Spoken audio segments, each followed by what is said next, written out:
साइक्लोस्पोरन ये साल 1996 का आगाज़ है। तलीमी वक्त गुजार चुके, अब ना कोई क्लास फेलो है और ना जामिया जाने की कोई वजह।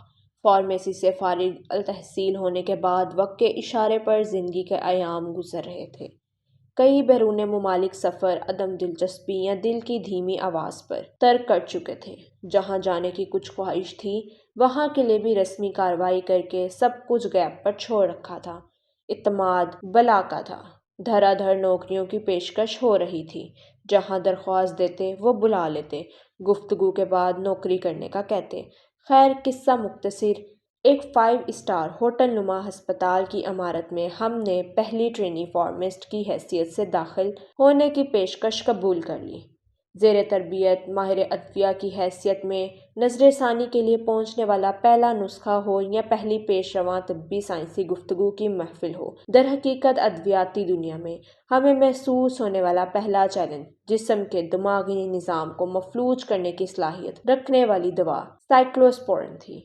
हसास मरीजों के लिए एक पेचीदा दवा। लिखना मुझे साइक्लोस्पोरिन पे है और ख्याल की लहरें गहरियों में खोती हुई चली जाती हैं।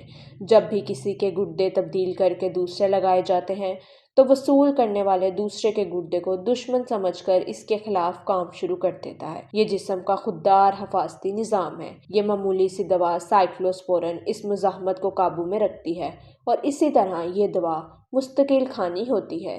2 अददी मिलीग्राम वाली इस दवा की खुराक का तयन बहुत ही नाजुक है।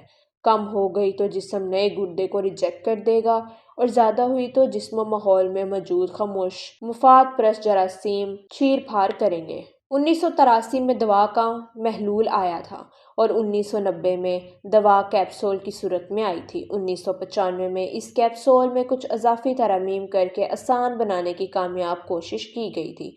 शायद ये कंपनी के तजारती हरबे हों कि कोई दूसरा इस दवा को ना ले सके और ज़्यादा से ज़्यादा मुनाफा हासिल कर सके।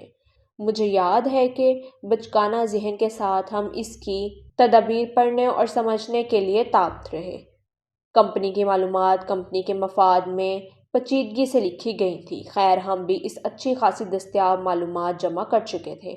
जहाँ कहीं इस मौजू पर डॉक्टरों की गुफ्तगू होती, हम भी वहाँ उस होटल में मदऊ होते, सवाल जवाब करते। अक्सर लोग डॉक्टर समझते, हम फिर फ़ख्र से बताते कि हम डॉक्टर नहीं फार्मासिस्ट हैं। बाद अज़ा कोरिया से बनने वाली इस दवा की पहली जेनरिक पाकिस्तान में मंजूर हुई। इसकी स्टडीज़ पर खूब गुफ्तगू हुई, बड़ी कामयाबी से यहाँ चली। दिलचस्प और अहम तरीन बात यह थी कि पहले कंपनी सेंडोज इसको सेब के रस के साथ इस्तेमाल करने का कहती, जबकि अमेरिका में मंजूर होने वाली जेनरिक चॉकलेट मिल्क के साथ। वहाँ का दिल खराश वाक़या सपुर्द तारीख हवा के 4 साला मासूम बच्चा और 6 साला मासूम बच्ची का जिस्म इस जेनरिक दवा के लिए झटका खाने लगा। कितना जुल्म था कि दर्द के मारे बच्चे दवा की वजह से बिजली के झटके ले रहे हैं। ये कुछ नहीं, बगैर सोचे समझे कि लाठी से सबको हाँकने वाली बात थी। ये पेचीदा दवा थी। इसको जांचने के लिए दस्तयाब पैमाना काफ़ी न था।